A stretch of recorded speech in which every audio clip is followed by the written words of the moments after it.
Okay guys, so a lot of people have contacted me over the last 12 months or so in regard to rotating the concentric adjusters on the back of the ZZR 1100. People are asking, should they do it? Okay. Now this trick has been used ever since the ZZR first came on the market in the beginning of the 90s. And what it does by rotating them is that it really improves the turning. You know, some people argue the ZZR isn't good at handling and such.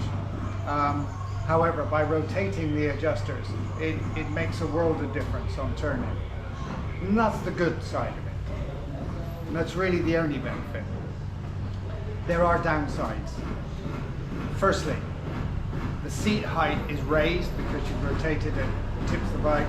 So therefore, people with short legs like me, 29-inch, find it more difficult to put their feet on the floor. I have to use tiptoe. That's one.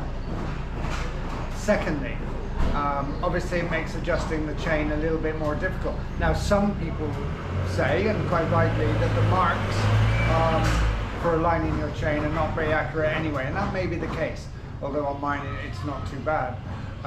However, when you rotate the adjusters, the markings, the increments on the top of the concentric adjuster is at the bottom, so it's impossible to do it that way. So it's a little more tricky to align your rear wheel. Another problem is when you put the bike on the center stand, the back tire is still touching the floor, again because you've changed the height. So therefore, like on mine, which I'll show you in a minute, I have to put boards underneath the center stand to lift the bike clear, the wheel clear of the floor. So those are some of the negatives. So the advantage is purely for turning. Now, it depends on what sort of rider, one more thing, is you do lose a little bit of straight line stability at high speed.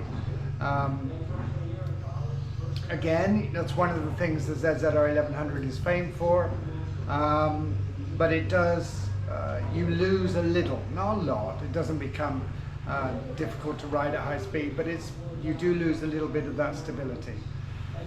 So whether you do it or not depends entirely on what sort of rider you are. Now, I love bends, I love twisties. Those of you who've seen my videos will know that I have the most fun hitting the bends.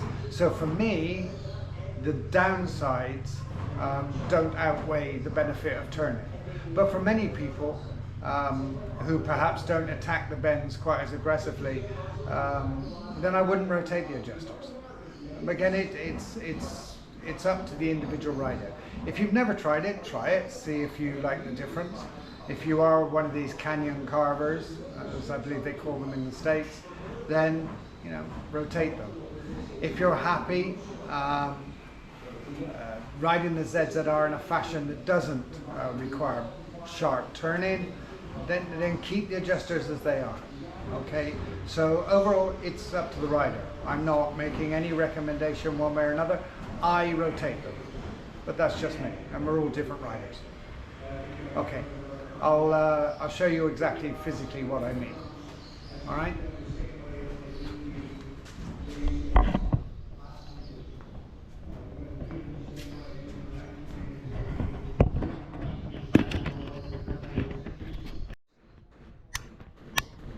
Okay, so here you can see the concentric adjusters on the back of the bike. Now, as you can see, the aperture for the Allen key is at the top, and the graduations for lining up are at the bottom, whereas normally they would be at the top to line up with this marker. So it is rotated 180 degrees. So that's what it looks like when it has been rotated. Obviously, as I've said, normally this would be located at the bottom. So that's what it actually looks like. Okay, so at the end of the day, guys, it's up to the individual rider. All right, so thanks for that. I'll carry on now cleaning the bikes. Ciao, guys.